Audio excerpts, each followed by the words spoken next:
Nairobi National Park is a national park in Kenya that was established in 1946. Nairobi National Park started in 1946, and to date it has undergone a lot of rejuvenation in terms of management.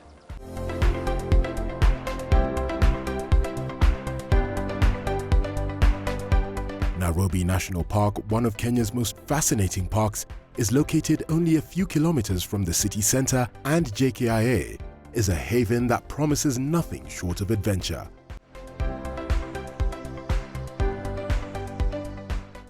Nairobi National Park is 117 square kilometers, and it borders various communities and stakeholders around Nairobi County. If you look at the southern part of the park, we border two counties, which are Machakos and Kajiado. If you look at the northern side, we border Nairobi and at some point Kiambu. And if you look at Nairobi National Park, we work closely with the communities in order to manage the park effectively. And this is something that is also in our Wildlife Act. The fourth schedule talks about public participation. For us to manage this park, we cannot do it alone. We do it with like-minded stakeholders. It is fenced on three sides, whereas the open southern boundary allows migrating wildlife to move between the park and the adjacent Kitengela Plains. The wildlife inside Nairobi National Park are free-ranging. This means that Kenyans view the wildlife in their natural habitats. The Nairobi National Park has various facilities in it where Kenyans, apart from coming to tour and see their wildlife and be proud of best taken care of wildlife in the world, we also have picnic sites where Kenyans can zuru and have bridal showers. They can have their weddings done here. We can also have conference facilities. Any Kenyan, any foreigner who will want to exploit the beauty of Nairobi National Park, these are facilities that we have for them to enjoy when they visit the park. Apart from that, we have stakeholders in the hospitality industry. We have the Makoko Lodge, we have Ololo Lodge, we have Nairobi Tented Camp, three of them. These three provide accommodation facilities and also conference facilities to visitors who will want to do just more than a game drive, or visitors who will want to enjoy this park for even 3 days or 4 days will spend their night there. And we all benefit in the tourism industry when we have visitors, and visitors also have an opportunity out of their normal work environment to enjoy the natural heritage that Kenya has.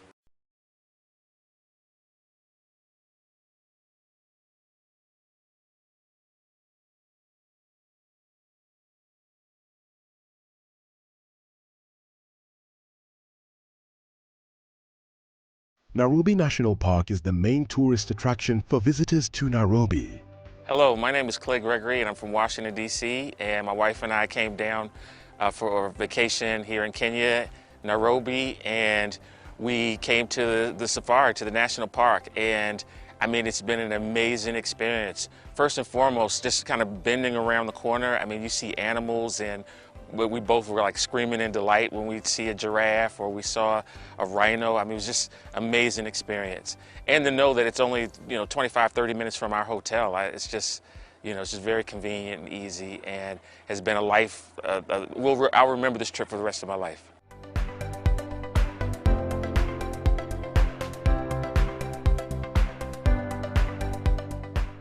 Visitor attractions include the park's diverse bird species: buffalo, baboon, zebra, giraffe, cheetah, hyena, leopard, and lion. One of the goals we will want to see is wildlife in their numbers and in uncontrolled numbers, and we will want to see animals protected and living to their span. What we have done is that in collaboration with our stakeholders.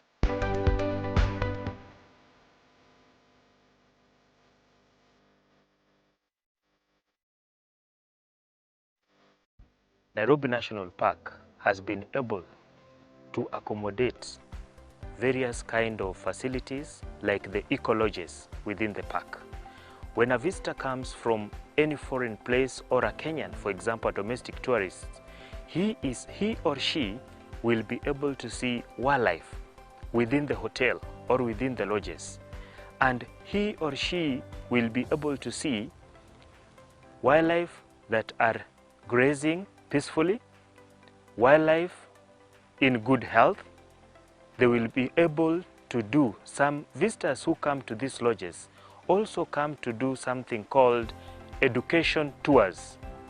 And when they come to these facilities like the lodges, the hotels, they will be able to see wildlife in their natural state. And that's why we say in Nairobi National Park, one of the goals is to see wildlife in a peaceful environment. And this is what we have been able to see for quite some time. And even now, we have communities who are even ready to support Nairobi National Park, have more space for dispersal of wildlife. And when you win space for wildlife, it is a positive outlook for the environment. And that one is our ultimate success.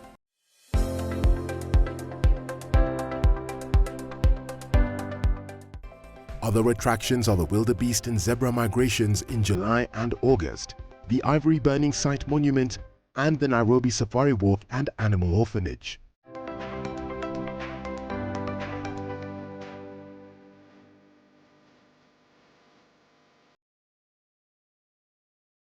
And you'll see the importance of loving wildlife, because for a long time, wildlife, sometimes people say there is bushmeat.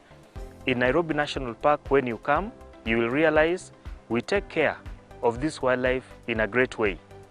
There is reduction of bushmeat in Nairobi National Park, and this is because communities living adjacent to the park have become the #1 soldiers assisting KWS in fighting this menace of bushmeat trade.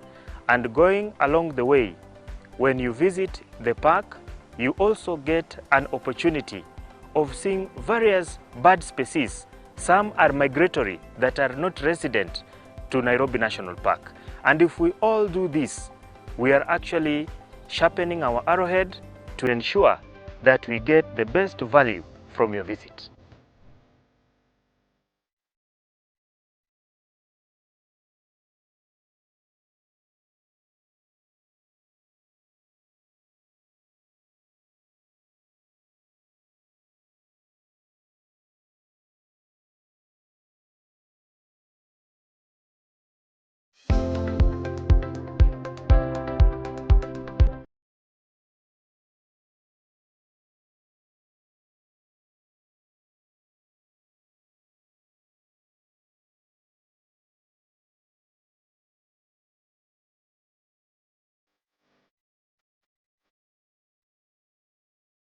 Inhabitants of Nairobi visit the park, and thousands of Kenyan children on school field trips visit the park each week.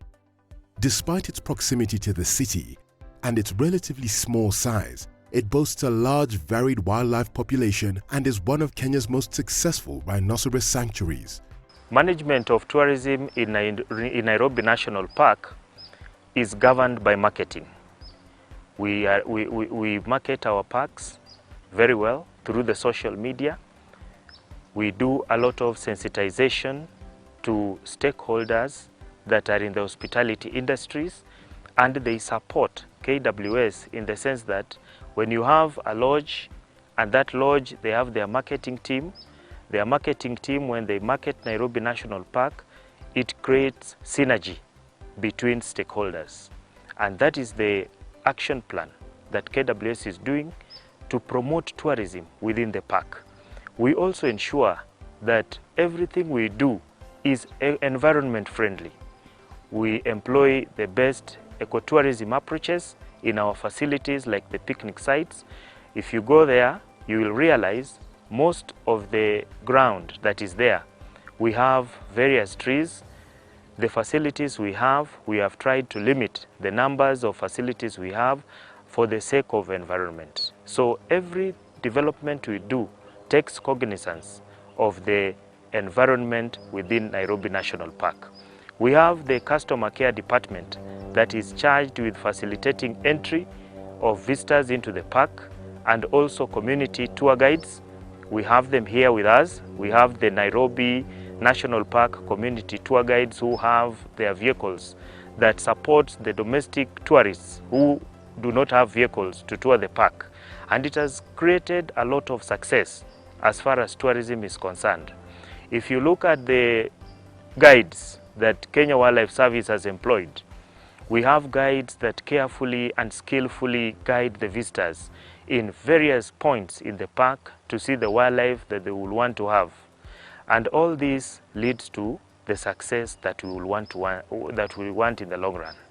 The park's Wildlife Conservation Education Center has lectures and video shows about wildlife and guided tours of the park and animal orphanage.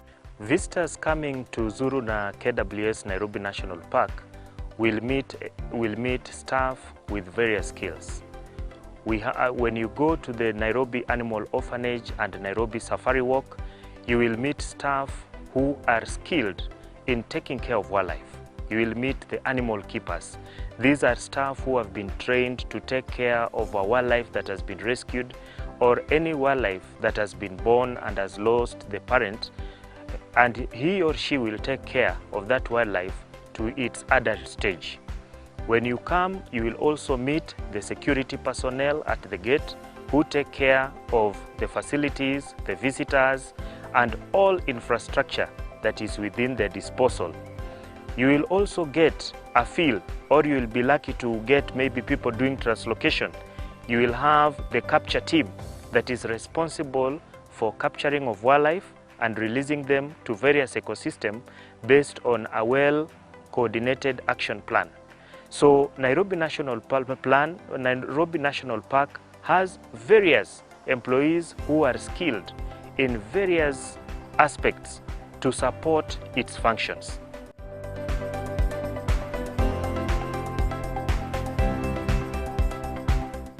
One thing that also makes Nairobi National Park unique is the sense that it is managed from a plan.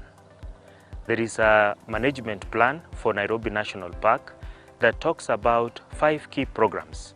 One being ecological program, 2 tourism program, the third one is the security program, the fourth one is park administration program, and the fifth one, community education and community wildlife service. All these programs take a bite of Nairobi National Park in this way. If you do not take care of habitats in Nairobi National Park ecologically, the wildlife will not stay here. If you look at the human-wildlife conflict, for us to mitigate on human-wildlife conflicts in Nairobi National Park, we ensure that the community education and community wildlife service program, we bring in stakeholders. We sit down and we see on what to do. And all these programs actually work in a coordinated way. Like the community wildlife service program, after an effective community education program to Kenyans, we have people coming in to support on invasive species removal and excessive pollution inside the park that comes as a result of rivers flowing inside the Nairobi National Park. So if you move to park admin, the park administration now is responsible with ensuring the implementation of the park management plan. The security program ensures that everything is safe, from the wildlife, from the infrastructure and resources that are in Nairobi National Park, and also the visitor security, which is very paramount. The tourism program, when you have an effective security network, even tourism will be safe. And tourists will want to come to a park that is safe for them. And we finish finally with the park administration. It is responsible for bringing all these factors together and ensuring that all these all these programs work in a coordinated manner to achieve the success of Nairobi National Park. And this has been a great, great success story, and it is working.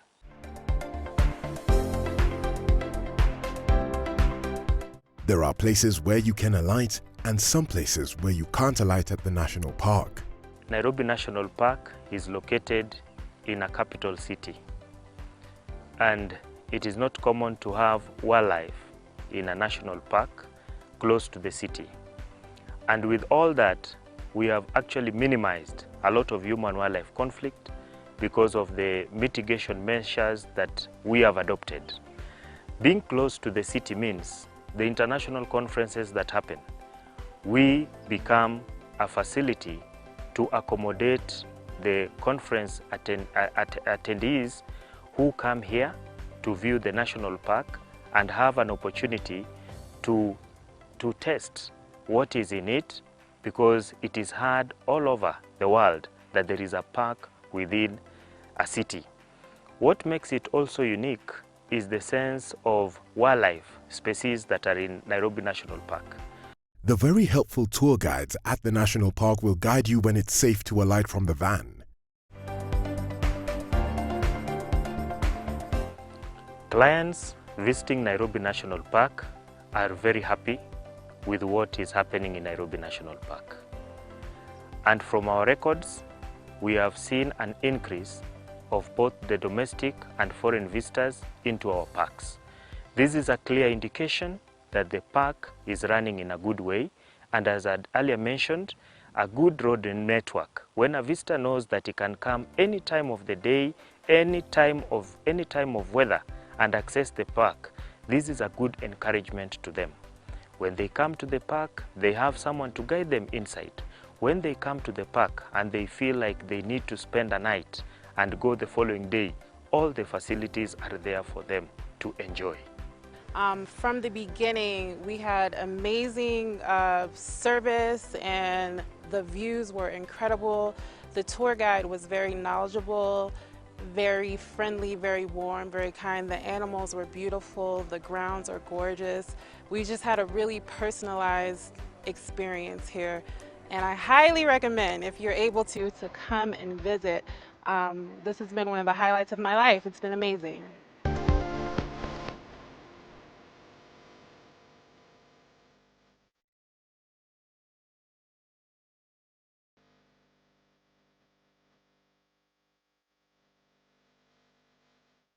We have domestic tourists and we have foreign tourists.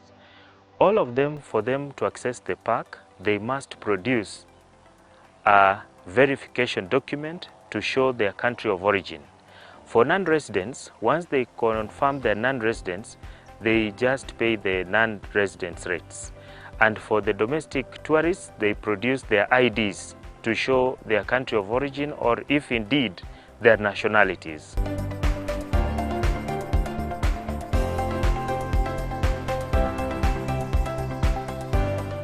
The national park can be used for corporate events, bush dinners, weddings, picnics, and team building sessions. So I call upon all Kenyans to visit Nairobi National Park and to Zuru with this great park in the world for great opportunities of your life.